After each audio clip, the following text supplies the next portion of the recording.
Hello दोस्तों, स्वागत है आपका हमारे YouTube चैनल में। तो देखिए, चर्चा चल रही थी भारतीय संविधान में एक नए टॉपिक की, और वो था राज्यपाल। तो हमने आपको राज्यपाल में जो है काफ़ी कुछ चर्चा कर ली थी, और उनकी जो है कार्यपालिका शक्तियाँ और उनकी विधायी शक्तियों की भी चर्चा की जा चुकी थी। आज जो है राज्यपाल की वित्तीय शक्तियाँ और उनकी स्वविवेकीय शक्तियों की चर्चा करेंगे। तो चर्चा करने से पहले आपसे कुछ क्वेश्चन पूछ ले। तो कौन सा अनुच्छेद कहता है कि प्रत्येक राज्य में एक राज्यपाल होगा? तो अनुच्छेद 100 कौन सा 53 अनुच्छेद 153 कहता है कि प्रत्येक राज्य में क्या होगा? एक राज्यपाल होगा। और होता है ना, प्रत्येक राज्य में एक राज्यपाल होगा। फिर अनुच्छेद 154 कहता है कि जो राज्य की कार्यपालिका शक्ति होगी वो किस पर निहित होगी? राज्यपाल में निहित होगी। यानी राज्य की कार्यपालिका शक्ति किसमें निहित होगी? राज्यपाल में निहित होगी। और फिर अनुच्छेद 155 कहता है कि राज्यपाल की नियुक्ति कौन करेगा? राष्ट्रपति करेगा। और राष्ट्रपति किसकी सिफारिश पर करेंगे? मंत्रिपरिषद, यानी जिसकी सरकार होगी उसी की सिफारिश पर राष्ट्रपति किसकी नियुक्ति करेंगे? राज्यपाल की नियुक्ति करेंगे। ठीक है। फिर यदि आ जाए क्वेश्चन, अनुच्छेद जो 156 है वो कहता है राज्यपाल की पदावधि क्या होगी? यानी राज्यपाल कब तक अपने पद पर बना रह सकता है? तो हमने आपको बताया था राज्यपाल समानता उसका कार्यकाल तो 5 वर्ष का होता है, लेकिन वो राष्ट्रपति के प्रसाद पर्यंत पद धारण करता है। यानी जब तक राष्ट्रपति चाहते हैं तब तक वो अपने पद पर क्या रहता है? बना रहता है। ठीक है। और जैसे ही सरकारें बदलती हैं तो आपने देखा होगा राज्यपाल तुरंत बदल दिए जाते हैं। तो किसके प्रसाद पर्यंत धारण करता है पद? राष्ट्रपति के प्रसाद पर्यंत वो पद धारण करता है, जबकि समानता उसका कार्यकाल 5 वर्ष का होता है। और यदि वो 5 वर्ष से पहले त्याग पत्र देना चाहे तो किसको दे सकता है? राष्ट्रपति को। या फिर वो कह सकते हैं 5 वर्ष यदि कार्यकाल उसके पूरे हो गए हैं तो पुनः जो है वो निर्वाचित है या पुनः उसे नियुक्त किया जा सकता है। ठीक है। फिर जो है अनुच्छेद 157 उसकी योग्यताओं की चर्चा करता है। उसकी अर्हताएं क्या है? तो क्या होनी चाहिए अर्हताएं? तो भारत का नागरिक होना चाहिए। और हमने आपको बताया यहाँ पे जन्म से नागरिक होने का कोई प्रावधान नहीं है, केवल भारत का नागरिक होना चाहिए। और आयु कितनी होनी चाहिए राज्यपाल बनने के लिए? 35 वर्ष। कितनी होनी चाहिए? 35 वर्ष की आयु पूरी कर चुका हो तो उसे क्या बनाया जा सकता है? राज्यपाल बनाया जा सकता है। ठीक है। फिर हमने आपको बताया था कि राज्यपाल की शपथ का उल्लेख किस अनुच्छेद में है? 159 में। किसमें है? 159 में। तो राज्यपाल को कौन शपथ दिलाता है? तो उस राज्य के उच्च न्यायालय का मुख्य न्यायाधीश। कौन दिलाएगा शपथ? उस राज्य के उच्च न्यायालय का मुख्य। और मुख्य न्यायाधीश नहीं है तो जो भी वरिष्ठ न्यायाधीश होगा वो उनको शपथ दिलाए। क्लियर? तो ये भी आपको याद है रखना है। ठीक है। तो ऐसे हमने चर्चा की थी और उनकी भी शक्तियों की चर्चा की थी। तो शक्तियों में आप लोगों ने उनकी कार्यपालिका शक्तियां पढ़ी थी ना। और कौन सी शक्तियां पढ़ी थी? विधायी शक्तियों की भी चर्चा की जा चुकी है। और आज हम चर्चा कर लेते हैं उनकी वित्तीय शक्तियों की। तो हेडिंग डाल दीजिए वित्तीय शक्तियाँ। तो पिछले टॉपिक में आप लोग पढ़ चुके हैं कार्यपालिका शक्ति और विधायी शक्ति। आज चर्चा कर लेते हैं वित्तीय शक्तियों की। तो हेडिंग डाल दीजिए वित्तीय शक्तियाँ।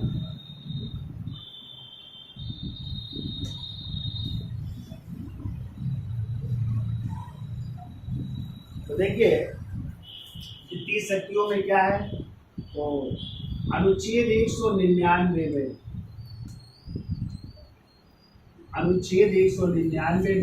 चर्चा की गई है धन विधेयक की। किसकी चर्चा की गई है? राज्य के धन विधेयक की चर्चा की गई है। ठीक है। धन विधेयक का उल्लेख है। धन विधेयक का उल्लेख है। और आपको पता है धन विधेयक किसकी अनुमति से पेश होता है? तो केंद्र में होता है लोकसभा अध्यक्ष की राष्ट्रपति की अनुमति से। और राज्य में कौन प्रस्तुत करता है? राज्यपाल प्रस्तुत करता है। तो धन विधेयक कहाँ पेश होता है राज्य में? विधानसभा में कि विधान परिषद में?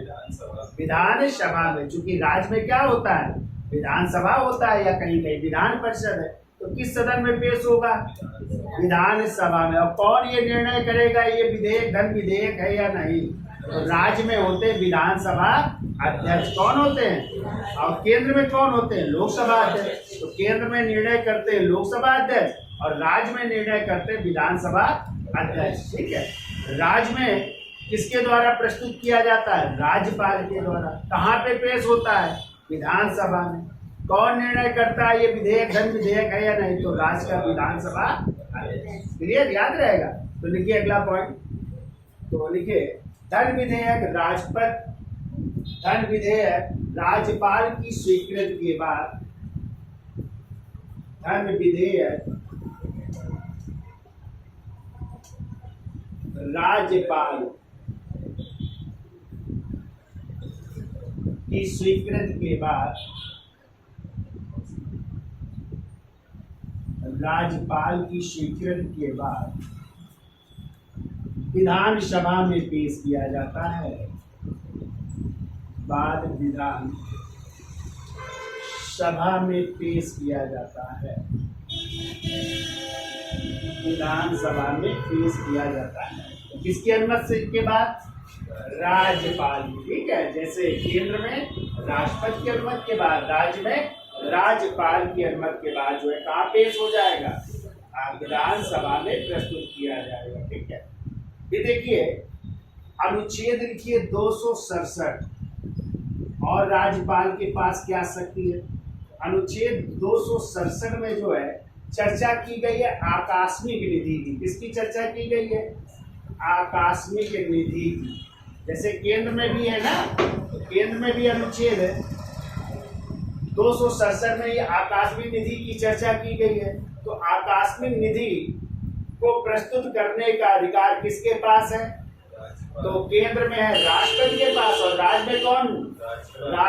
राज्यपाल के पास है। ठीक है। तो लिखिए इसमें, तो इसके तहत राज्यपाल के पास आकस्मिक निधि होती है। राज्यपाल के पास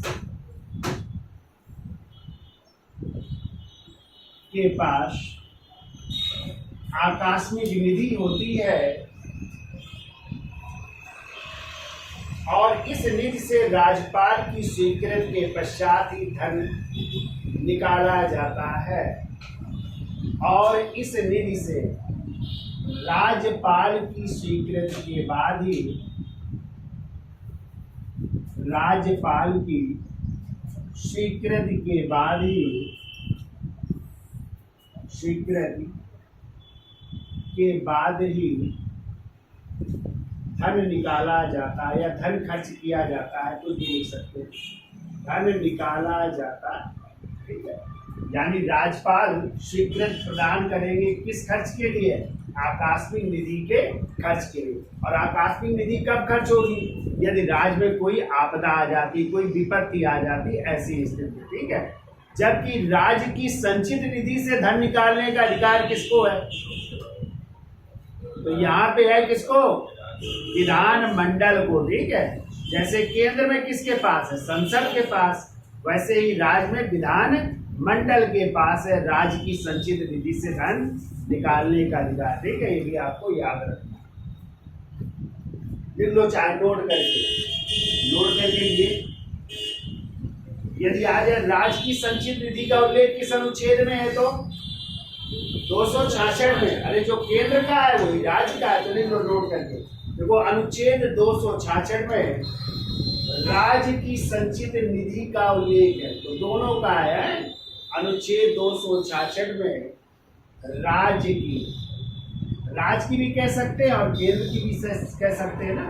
राज्य या भारत की संचित निधि भी कह सकते हैं। राज्य की संचित निधि का उल्लेख है। ये भी याद रखिएगा। संचित निधि का उल्लेख है। अनुच्छेद 266 में राज्य एवं भारत दोनों की संचित निधि का उल्लेख है। ठीक है।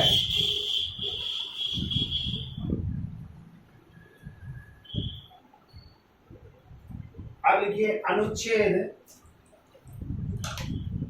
देखिए दो अनुच्छेद महत्वपूर्ण है। एक है 243 का आई, और आई को हिंदी में कहेंगे झा, या 243 का झा भी कह सकते हैं।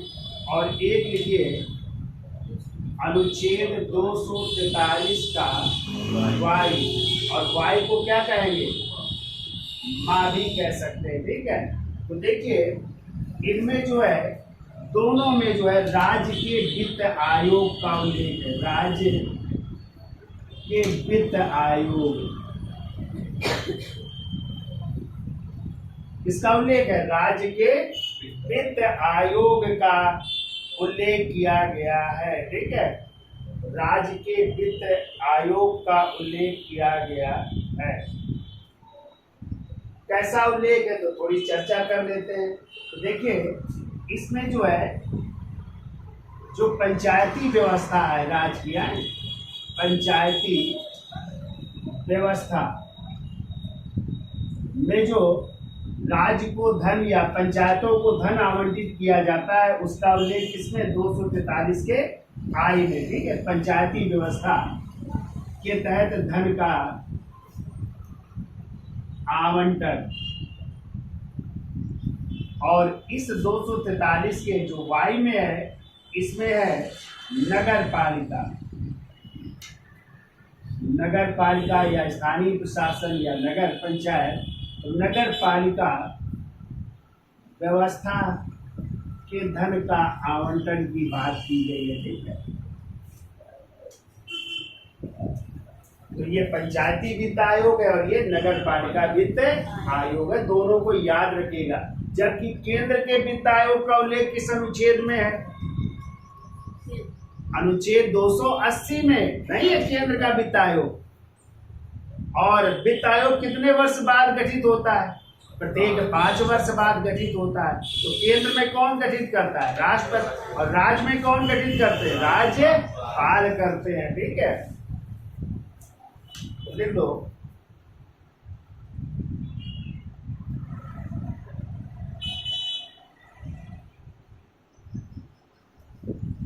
तो राज्यपाल वित्त आयोग का गठन करते हैं। राज्य के वित्त आयोग का गठन राज्यपाल द्वारा किया जाता है। राज्य के वित्त आयोग का गठन राज्यपाल द्वारा किया जाता है। अगला पॉइंट बना लो, किया जाता है।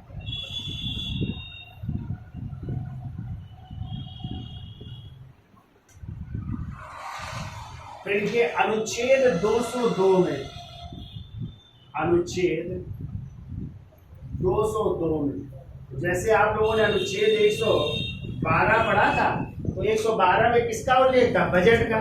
और बजट का उल्लेख वहां पे किस रूप में किया गया, वार्षिक वित्तीय विवरण। तो ऐसे राज्य में भी तो बजट प्रस्तुत होता है, किसकी अनुमति से प्रस्तुत होता है, राज्यपाल की अनुमति से प्रस्तुत होता है, राज्यपाल के नाम से प्रस्तुत होता है। लेकिन प्रस्तुत कौन करता है, राज्य का वित्त मंत्री प्रस्तुत करता है। तो उस बजट का उल्लेख किस अनुच्छेद में है, 202 में। यानी राज्य का बजट का उल्लेख अनुच्छेद 202 में है, जो किसके नाम से प्रस्तुत होता है, राज्यपाल के नाम से।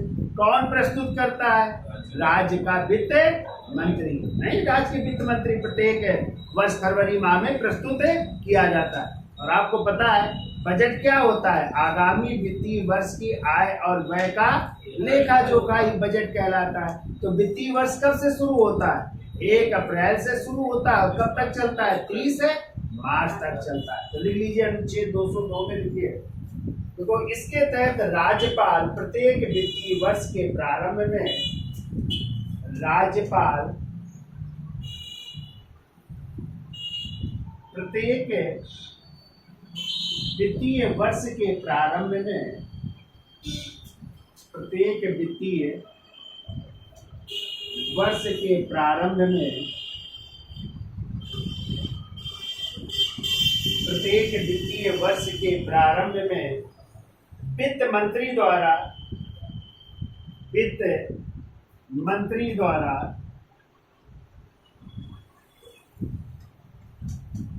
द्वारा वार्षिक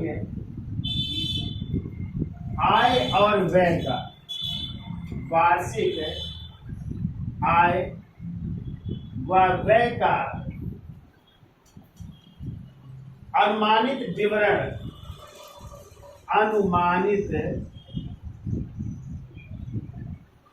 विवरण, या इसे कह सकते हैं बजट, बजट विधान मंडल के समक्ष, विधान मंडल के समक्ष रखवाते हैं, समक्ष रखवाते हैं। किसके द्वारा? वित्त मंत्री के द्वारा। ठीक है। प्रत्येक वित्तीय वर्ष के प्रारंभ में राज्यपाल जो है वित्त मंत्री द्वारा वार्षिक आय व्यय का अनुमानित विवरण या बजट विधान मंडल के समक्ष रखवाते हैं। ठीक है।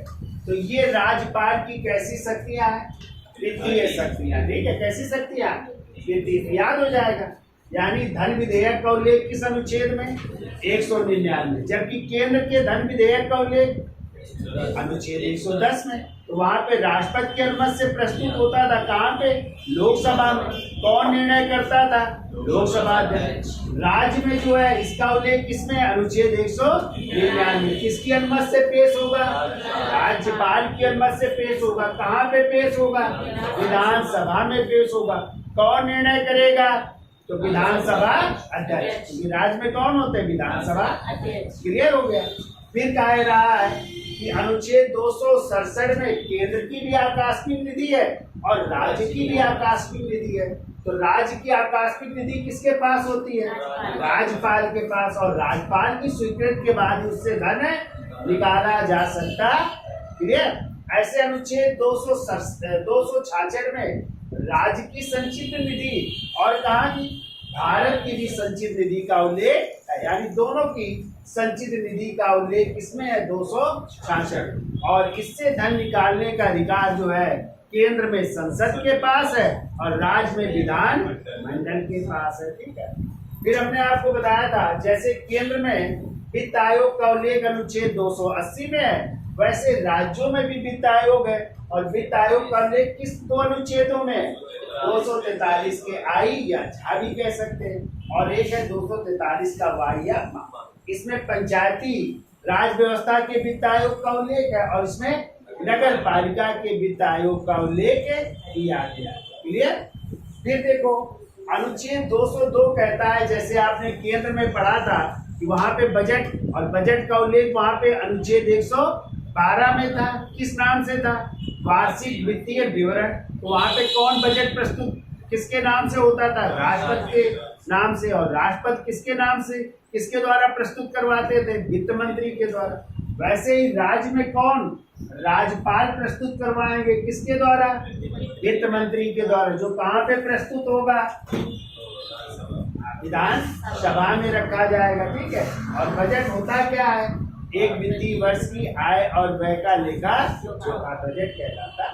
तो ये है राज्यपाल की कैसी शक्तियां? वित्तीय शक्तियां। ठीक है। तो इसका स्क्रीनशॉट ले लो। फिर आगे चलते हैं और न्यायिक शक्तियों की चर्चा कर लेते हैं।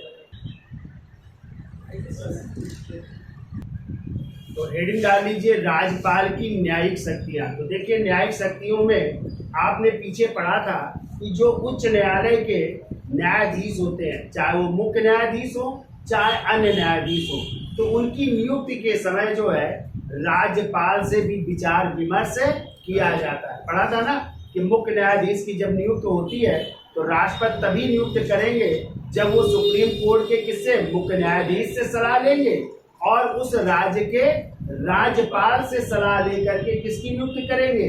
उच्च न्यायालय के मुख्य न्यायाधीश की। या अन्य न्यायाधीशों में आपने पढ़ा था कि राष्ट्रपति तभी नियुक्त करेंगे जब सर्वोच्च न्यायालय का मुख्य न्यायाधीश उस राज्य का राज्यपाल और उस राज्य के उच्च न्यायालय का मुख्य न्यायाधीश क्या करेगा? सिफारिश करेगा। यानी यहाँ पे राज्यपाल का योगदान है कि नहीं है? किसकी नियुक्ति में? न्यायाधीशों की नियुक्ति में। तो कौन सा अनुच्छेद कहता है? तो लिखिए अनुच्छेद 217 के तहत। लिखिए अनुच्छेद 217 के तहत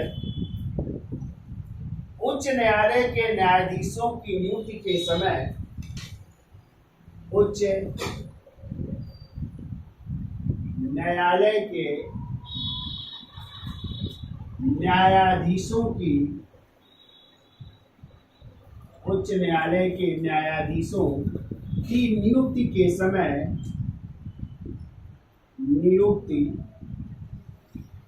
समय राज्यपाल से विचार विमर्श किया जाता है। राज्यपाल से विचार विमर्श किया जाता है। विचार विमर्श किया जाता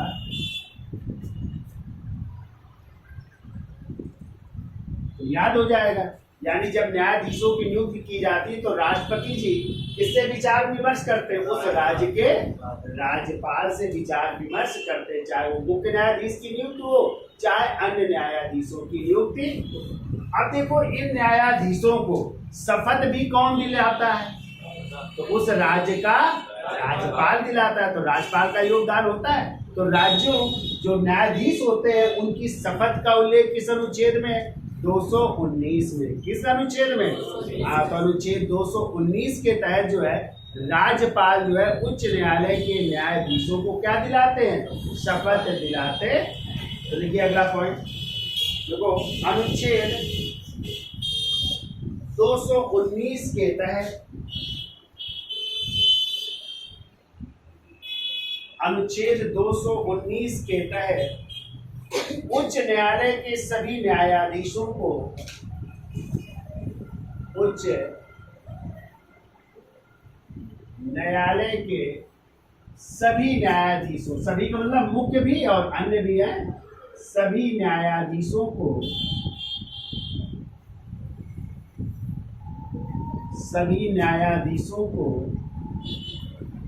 राज्यपाल, और राज्यपाल नहीं है उस समय तो उनके द्वारा नियुक्त व्यक्ति है, राज्यपाल या उनके द्वारा नियुक्त व्यक्ति, उनके द्वारा नियुक्त व्यक्ति के द्वारा शपथ दिलाई जाती है। नियुक्त व्यक्ति के द्वारा शपथ दिलाई जाती है। शपथ दिलाई जाती है, या तो राज्यपाल जी दिलाएंगे और राज्यपाल नहीं है तो उनके द्वारा जो भी व्यक्ति नियुक्त किया जाएगा वो शपथ दिलाएगा, और इसका उल्लेख है अनुच्छेद 219। ठीक है, अगला पॉइंट लिखिए, अनुच्छेद 233 के तहत, अनुच्छेद 233 के तहत राज्यपाल उच्च न्यायालय से विचार विमर्श करके, राज्यपाल उच्च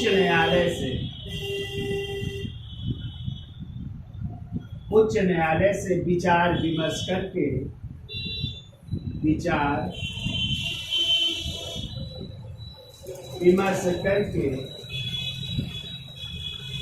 जिला न्यायाधीश होते हैं उनकी नियुक्त करते हैं। ठीक है, तो देखो विचार विमर्श करके जिला न्यायाधीशों की नियुक्ति करते हैं, जिला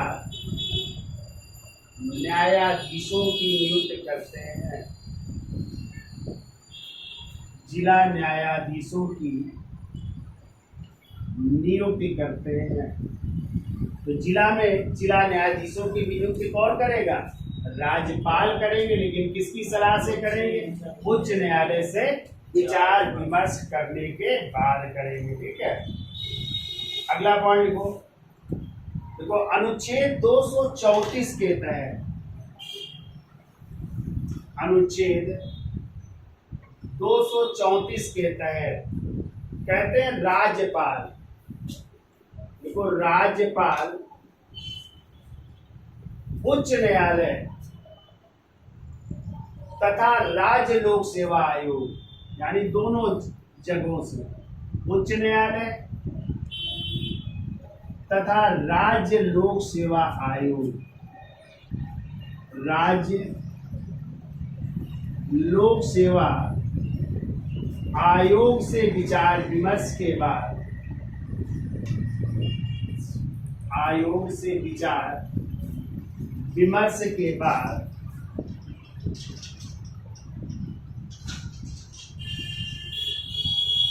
विचार विमर्श के बाद जो अन्य न्यायिक अधिकारी होते हैं ना, अन्य भी होते हैं ना न्यायालय में, तो उनकी नियुक्ति करते हैं। ठीक है, फिर वो विचार विमर्श के बाद जिला न्यायाधीशों के अलावा अन्य न्यायिक अधिकारियों की नियुक्ति करते हैं। तो जो अन्य न्यायिक अधिकारियों की नियुक्ति करते हैं, न्यायिक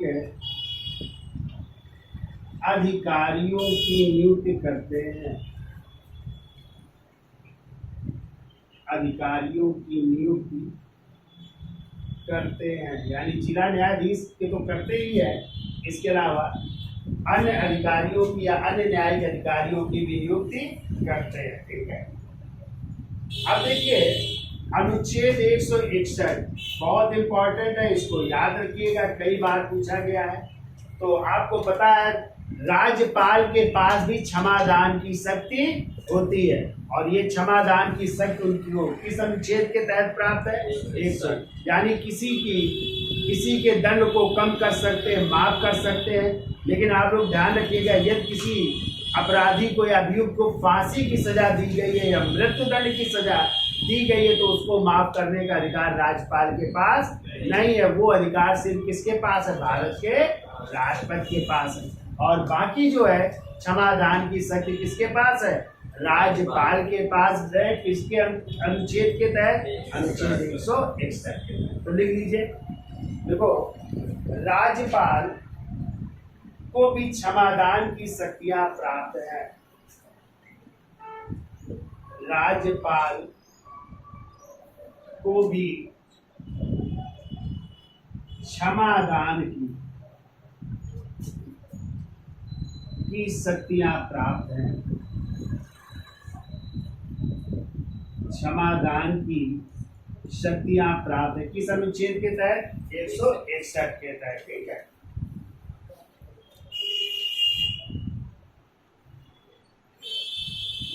देखो परंतु मृत्युदंड के संदर्भ में ऐसा लिखो, परंतु मृत्युदंड की सजा को माफ करने का अधिकार नहीं है। मृत्यु दंड की सजा को माफ करने का अधिकार नहीं है। माफ करने का अधिकार नहीं है। ये अधिकार किसके पास है? राष्ट्रपति जी के पास है। ठीक है, बाकी किसी भी व्यक्ति की क्षमा को कम कर सकता है या उसको समाप्त कर सकता है। ठीक है, या प्रलंब कर सकता है, बढ़ा सकता है, या कुछ समय के लिए रोक सकता है ना। तो ये सब चीज अधिकार है, लेकिन मृत्युदंड की सजा को माफ करने का अधिकार नहीं है। ये याद रखिएगा। ठीक है, वो किसके पास है? राष्ट्रपति के पास है। तो ये राज्यपाल की कैसी शक्तियां थी? न्यायिक शक्तियां थी। कैसी थी? आपको याद हो जाएगी। तो 217 के तहत उच्च न्यायालय के न्यायाधीशों की नियुक्ति के समय राष्ट्रपति किससे विचार विमर्श करते हैं? राज्यपाल। प्लस 219 कहता है उच्च न्यायालय के सभी न्यायाधीशों को कौन शपथ दिलाएगा? राज्यपाल। और राज्यपाल नहीं है तो उनके द्वारा नियुक्त कोई व्यक्ति दिलाएगा।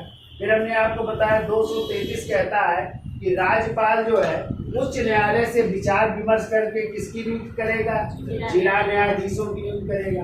फिर 234 कहता है कि राज्यपाल उच्च न्यायालय से प्लस उस राज्य के लोक सेवा आयोग से विचार विमर्श करने के बाद जिला न्यायाधीशों के अतिरिक्त अन्य न्यायिक अधिकारियों की भी नियुक्ति करते हैं। ठीक है, और 161 कहता है कि राज्यपाल को किसी की भी क्षमा को जो है कम करने का या उसे माफ करने का या बढ़ाने का या कम करने का अधिकार है किसके पास? राज्यपाल के पास। लेकिन मृत्यु दंड की सजा को माफ नहीं कर सकता, ये अधिकार भारत के राष्ट्रपति के पास। ठीक है, तो इसका स्क्रीनशॉट ले लो। अब चर्चा कर लेते हैं राज्यपाल की स्वविवेकी शक्तियां। उसका विवेक, अपने विवेक के अनुसार उनका प्रयोग करता है। तो कौन कौन सी स्वविवेकी शक्तियां हैं, जिसका स्क्रीनशॉट ले लीजिए। आगे चलते हैं। तो देखिए, अगली राज्यपाल की शक्तियां स्वविवेकी शक्तियां। ठीक है, तो आपको पता है कि राज्यपाल कोई भी कार्य जो है किसकी सलाह से करता है? मंत्री परिषद की सलाह से। लेकिन आपको पता है इस स्वविवेकी शक्तियों के तहत जो अनुच्छेद 163 है वो कहता है कि राज्यपाल जो है कुछ कार्य अपने स्वविवेक से कर सकता है, इसमें उसको मंत्री परिषद की सलाह की जरूरत नहीं होती है। तो कौन से कार्य हैं जो राज्यपाल अपने स्वविवेक से कर सकता है, उनकी हम चर्चा कर लेते हैं। तो पहला पॉइंट तो लिखिए, देखो अनुच्छेद 163 के तहत, अनुच्छेद 163 में देख लो, राज्यपाल की स्वविवेकी शक्तियां हैं। स्वविवेकीय शक्तियां हैं, स्वविवेकीय शक्तियां हैं जिनका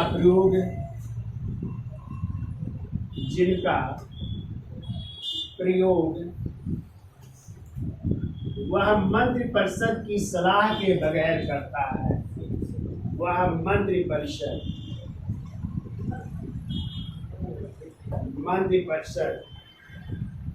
की सलाह के बगैर करता है। सलाह के बगैर करता है, यानी इनमें वो जो है मंत्रि परिषद की सलाह नहीं लेता है, उनके बगैर करता है। तो कौन कौन सी शक्तियां हैं? तो देखिए, पहला लिखिए, विशेष परिस्थितियों में, विशेष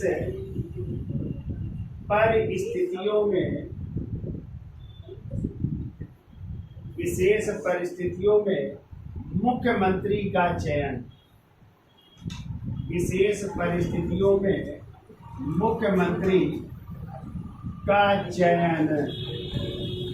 तो आपने देखा होगा कभी कभी जो है किसी पार्टी को पूर्ण बहुमत नहीं प्राप्त होता है। ऐसी स्थिति में अब किसे जो है सरकार बनाने के लिए आमंत्रित किया जाए, इसके लिए जो है राज्यपाल किसका प्रयोग करता है? अपने स्वविवेक का। और ज्यादातर तो ये होता है जो सबसे बड़ी पार्टी होती है उसको सरकार बनाने के लिए आमंत्रित किया जाता है। लेकिन ये किस पर निर्भर होता है? राज्यपाल की स्वविवेक पर निर्भर होता है कि वो किसको जो है सरकार बनाने के लिए आमंत्रित करे। ठीक है, ये कैसी शक्ति है? स्वविवेकीय शक्ति है। ठीक है, किसी को भी सीएम बनने के लिए आमंत्रित करना। ठीक है, ये दूसरा लिखिए, मुख्यमंत्री को अपदस्थ करना। मुख्यमंत्री को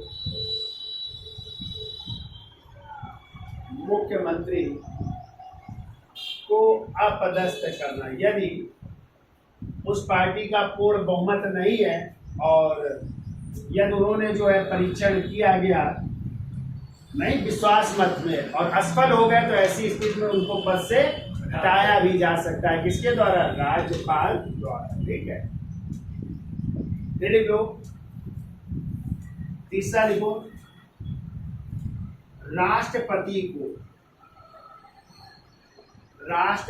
को राज्य की संवैधानिक तंत्र की विफलता में, राष्ट्रपति को राज्य की संवैधानिक तंत्र की विफलता में, संवैधानिक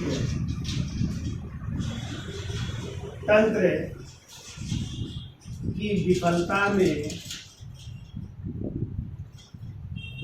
में अनुच्छेद 356 के तहत। तो 356 में क्या है भाई? राष्ट्रपति शासन की सिफारिश करना है। तो देखो, संवैधानिक तंत्र की विफलता में अनुच्छेद 356 की रिपोर्ट भेजना। 356 की रिपोर्ट भेजना, तो यही भेजते रिपोर्ट। और जब पता चलता है तो ऐसी स्थिति में जो है वहां पे क्या कर दिया जाएगा, राष्ट्रपति शासन लागू कर दिया जाएगा और मध्य परिषद को क्या कर दिया जाएगा, भंग कर दिया जाएगा। ठीक है।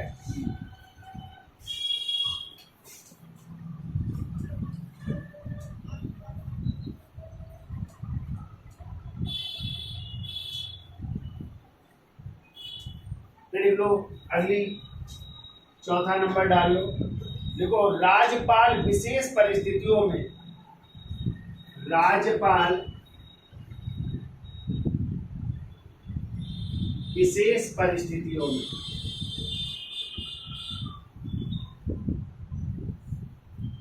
राज्यपाल विशेष परिस्थितियों में विधानसभा भंग करने के संबंध में, विधानसभा भंग करने के संबंध में, भंग करने के संबंध में मुख्यमंत्री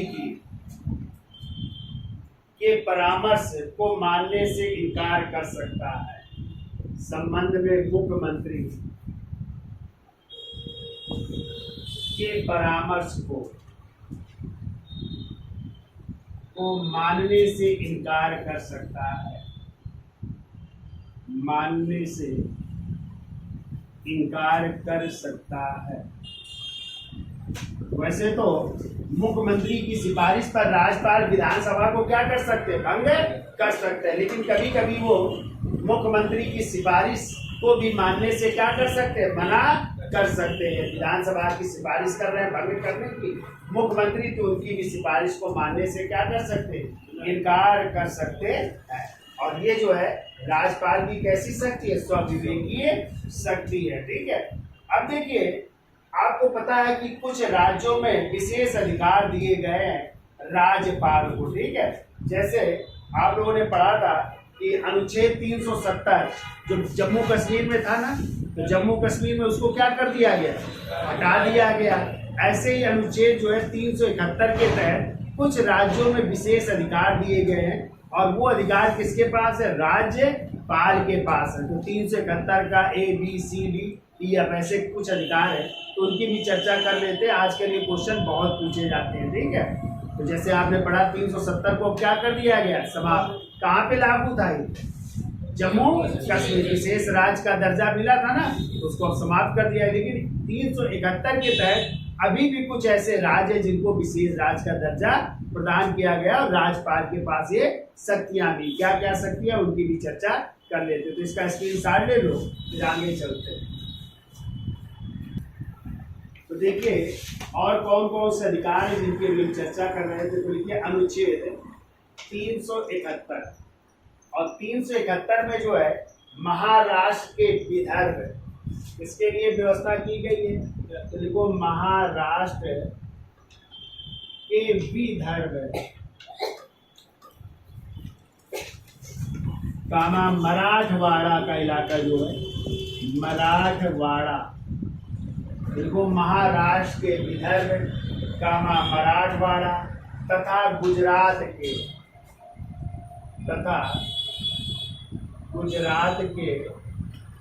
कच्छ एवं स्वराष्ट्र, गुजरात के कच्छ एवं स्वराष्ट्र में विकास मंडलों की स्थापना, स्वराष्ट्र में विकास मंडलों की स्थापना,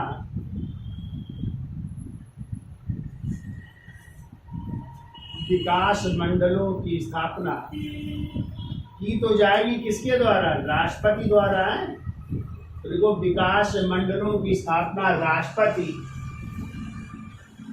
आदेश द्वारा की जाती है, राष्ट्रपति आदेश द्वारा की जाती है, राष्ट्रपति आदेश द्वारा की जाती है। परंतु ये सभी कार्य परंतु यह सभी कार्य राज्यपाल द्वारा किए जाते हैं। ये सभी कार्य राज्यपाल द्वारा किए जाते हैं। तो सभी कार्य कौन करता है? राज्यपाल करता है, लेकिन किसके आदेश से किए जाते हैं? राष्ट्रपति के आदेश से। किसकी स्थापना? विकास मंडलों की स्थापना। कहाँ पे?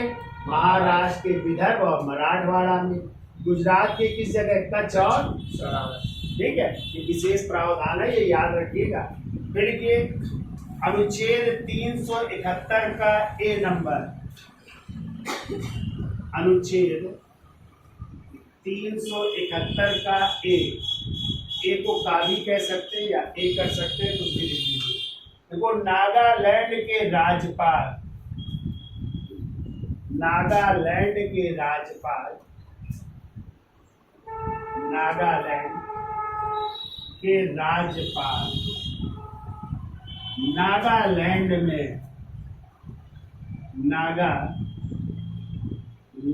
में कानून व्यवस्था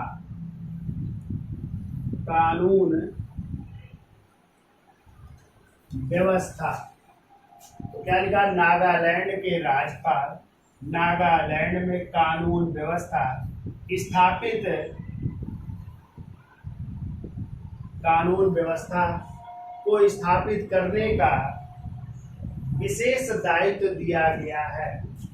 कानून व्यवस्था स्थापित करने का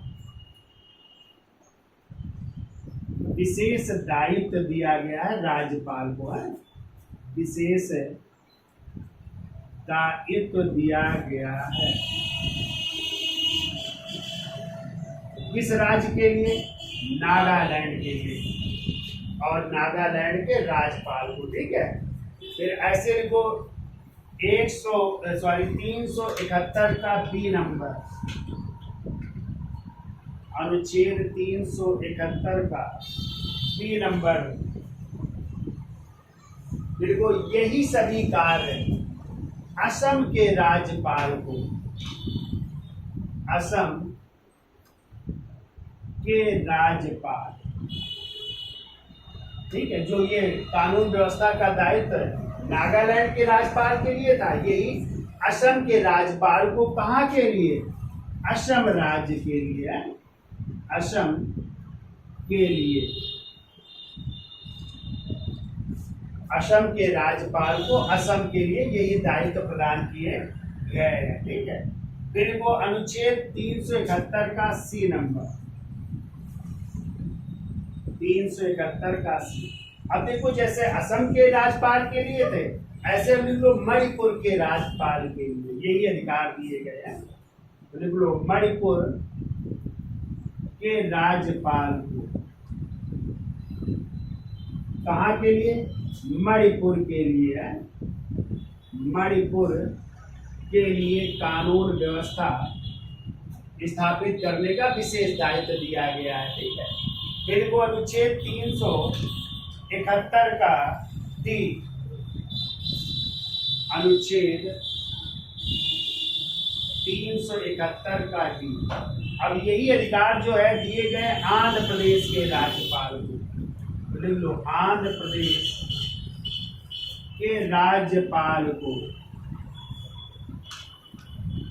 किसके लिए? आंध्र प्रदेश राज्य के लिए, आंध्र प्रदेश के लिए ये सब अधिकार दिए गए कानून व्यवस्था बनाए रखने के लिए अधिकार। ठीक है, फिर डी के बाद लिखिए ई, अनुच्छेद 371 का ई नंबर। तो देखिए ई भी आंध्र प्रदेश के लिए, लेकिन आंध्र प्रदेश के केंद्रीय विश्वविद्यालयों की स्थापना से संबंधित है। ठीक है, देखो आंध्र प्रदेश में केंद्रीय विश्वविद्यालय की स्थापना की गई है। आंध्र प्रदेश में केंद्रीय विश्वविद्यालय की, यानी ये राज्यपाल से नहीं संबंधित है, ये केंद्रीय विश्वविद्यालय से संबंधित है। आंध्र प्रदेश में केंद्रीय विद्यालय की स्थापना की गई है इस अनुच्छेद के तहत, ठीक है, स्थापना की गई है। कितने याद हो जाएंगे। और आगे है तो देखो 371 किसके लिए, महाराष्ट्र के विदर्भ और मराठवाड़ा, गुजरात के कच्छ और महाराष्ट्र किसकी स्थापना के लिए, विकास मंडलों की स्थापना के लिए।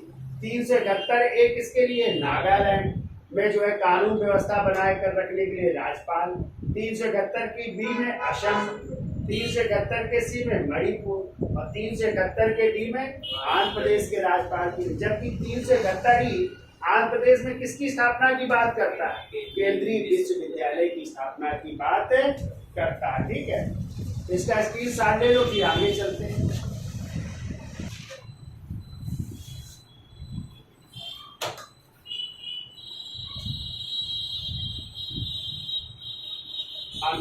तो लिखिए अनुच्छेद 371 का यह है, ये किस राज्य के लिए, देखो सिक्किम के राज्यपाल को, सिक्किम के राज्यपाल को,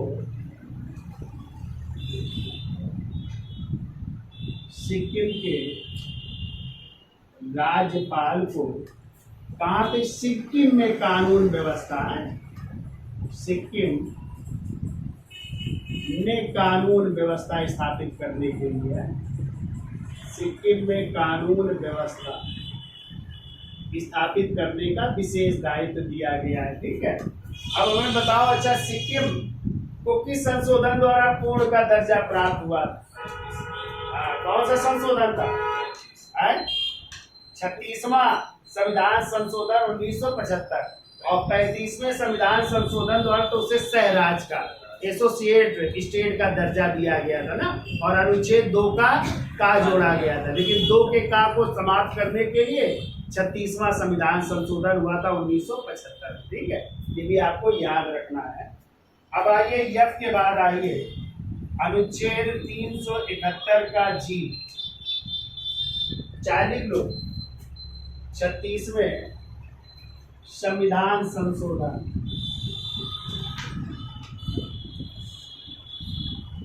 1975 पूर्ण राज्य। अब जब पूर्ण राज्य बना तो यहाँ पे किसकी स्थापना की गई, विधान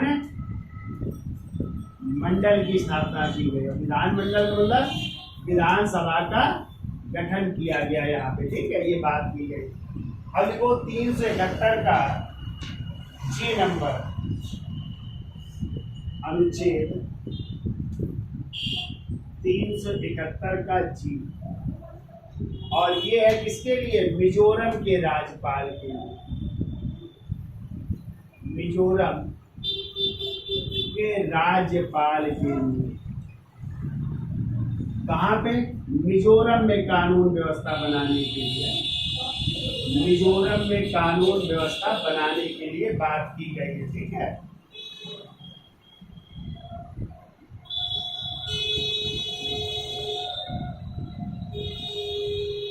देखो 53वें संविधान संशोधन, 53वें संविधान संशोधन, और ये आया था 1985 में, ठीक है, 1985 में। तो आपको पता है पहले ये मिजो क्षेत्र होता था, तो इसमें ये प्रावधान किया गया कि जो मिजो जनजातियां हैं यहाँ पे निवास करती हैं, उनके साथ कोई छेड़छाड़ नहीं की जाएगी या उनके लिए संसद में कोई कानून नहीं बनाया जाएगा। उनकी अपनी संस्कृति है, उसको बचाए रखा जाएगा। तो अपनी सभ्यता और संस्कृति है ना मिजो जनजातियों की, अपना रहन सहन अलग है, उनका खाना पीना अलग है, पहनावा अलग है, तो वो बनाई रखी जाएगी। ये बात की गई थी कि संशोधन द्वारा 53वें संविधान संशोधन, और इसको एक राज्य का भी दर्जा प्राप्त हुआ, ठीक है। अब पहले आते थे मिजो, उसमें आते थे ये सब मिजो इलाके थे। अब देखो अनुच्छेद 371 का यच नंबर, 371 का एच नंबर, और इसमें बात की गई है अरुणाचल प्रदेश के लिए, ठीक है। तो देखो अरुणाचल प्रदेश के राज्यपाल के, अरुणाचल प्रदेश के राज्यपाल, के राज्यपाल के लिए कहाँ पे अरुणाचल में कानून व्यवस्था बनाए रखना है। अरुणाचल प्रदेश में कानून व्यवस्था बनाए रखना। और आपको पता है सबसे पूर्वी यदि आ जाए राज्य कौन सा है तो अरुणाचल प्रदेश ही है ना, 7 सिस्टर में से एक है, ये भी माना जाता है। और इसके लिए व्यवस्था की गई, कौन से संशोधन किया गया तो लिख लो, 55वें संविधान संशोधन 1985 द्वारा, 55वें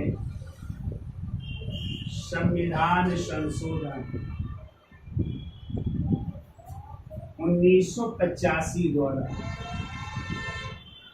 व्यवस्था की गई है, ठीक है, कि वहां की भी संस्कृति सभ्यता को बचाए रखा जाएगा, ठीक है। फिर को अनुच्छेद 371 का आई, अनुच्छेद 371 का आई नंबर, और इसमें जो है गोवा के लिए बात की गई है। और गोवा के लिए आपको पता है पहले गोवा दमन दीव क्या थे, केंद्र शासित प्रदेश थे, लेकिन एक संशोधन किया गया था, कौन सा, 56वां संविधान संशोधन हुआ ना, 56वां संविधान संशोधन हो रहा है। कब हुआ था, 1987 में। कब हुआ था, हाँ 1987 में हुआ था।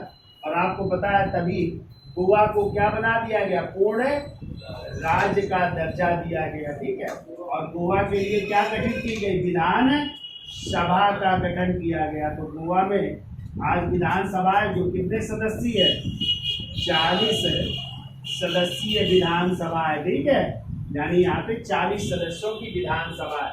तो गोवा क्या बन गया, पूर्ण राज्य। और आपको पता है गोवा 25वां राज्य बना था, कौन सा राज्य, हाँ ये भी याद रखिएगा, 25वां राज्य भी बना था गोवा, ठीक है।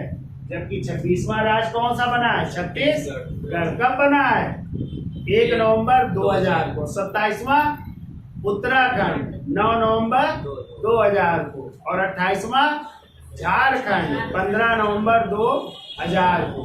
और फिर 29वां तेलंगाना 2 जून 2014। लेकिन आपको पता है वर्तमान में जम्मू कश्मीर क्या बन गया, केंद्र शासित प्रदेश। इसलिए राज्यों की संख्या कितनी बची है, 18। क्लियर। चलिए अब देखो अनुच्छेद 371 का जे नंबर,